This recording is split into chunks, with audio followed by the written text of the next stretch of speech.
Já fez de tudo para aprender matemática e até agora nada? Animate, animações matemáticas. Olá, matemáticos. Isso mesmo. Agora dá para aprender matemática com animação. Vem comigo. Esse é um novo método de aprender matemática e mais, gostar dessa disciplina que é essencial para a nossa vida, não é mesmo? Afinal de contas, tudo é matemática e a matemática está em tudo. Eu sou o seu professor e vou te apresentar essa nova maneira de aprender os principais conceitos matemáticos de maneira divertida e futurista.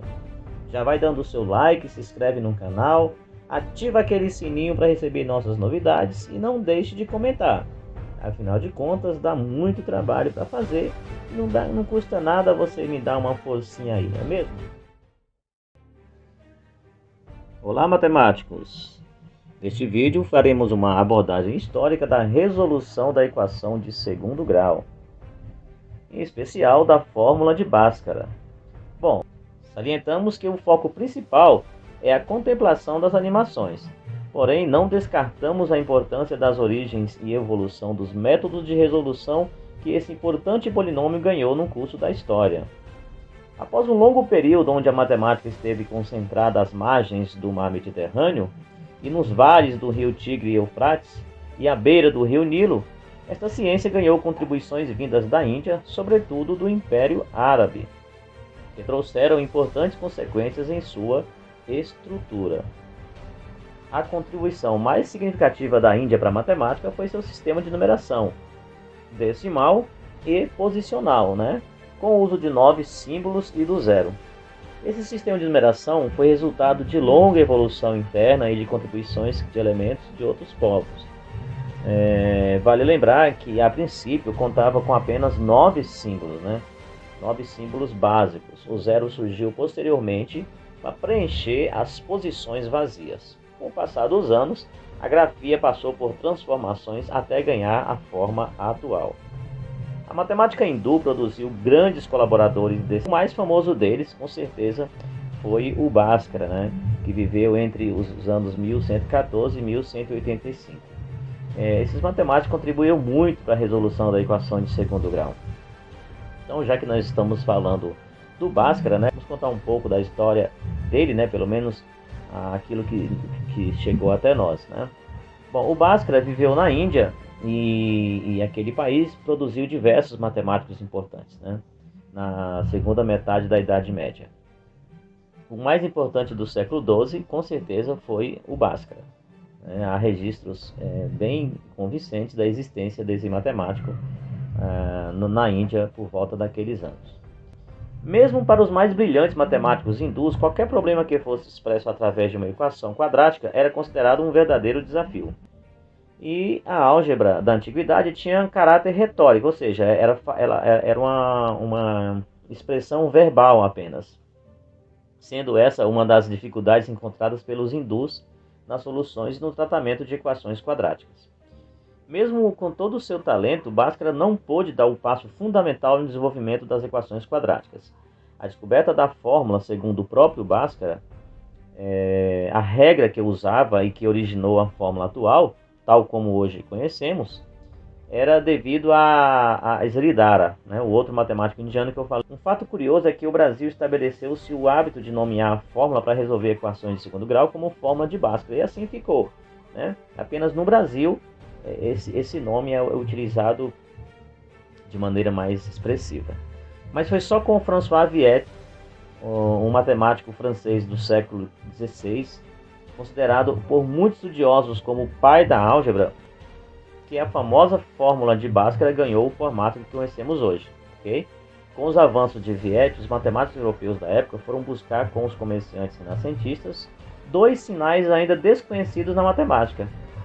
Daí tem-se os símbolos mais e menos,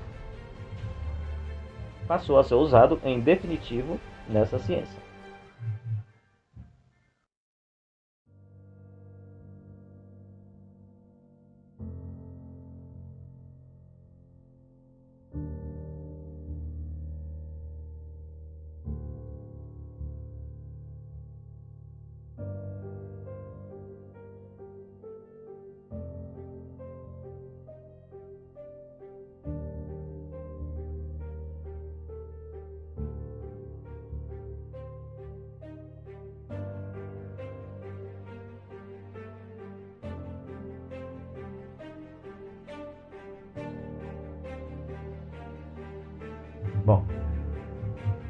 Para usar o método de completar quadrados na demonstração da fórmula de Bhaskara, primeiramente devemos dividir toda a equação pelo valor do coeficiente de A, ok?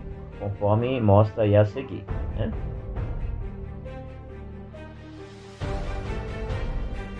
Depois disso, dividiremos BA por 2 e elevaremos o resultado ao quadrado, ok? A parcela obtida será somada em ambos os membros da equação para formar o trinômio quadrado perfeito. Após isso, escreveremos o primeiro membro como produto notável e simplificaremos o segundo membro o máximo possível. Observe.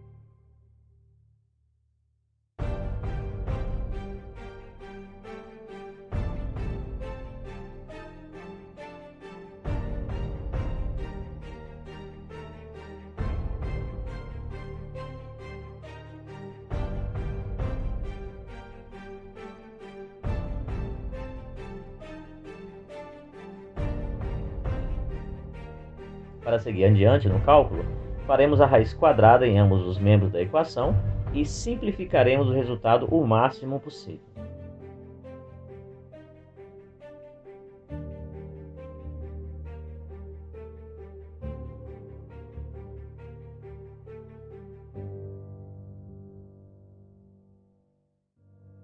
Para finalizar os cálculos, basta colocar o termo b sobre 2a no segundo membro e simplificar o resultado.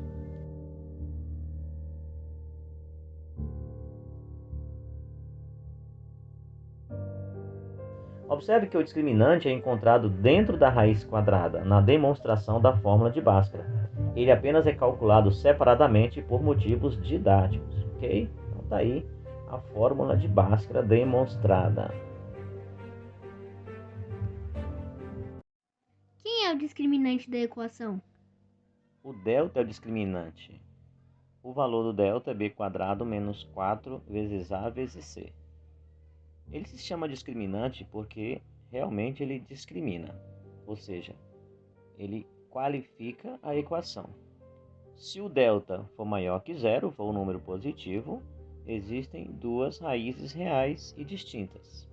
Se o delta for igual a zero, existem duas raízes reais e iguais. Agora, se o delta for negativo, menor que zero, não existe raiz real.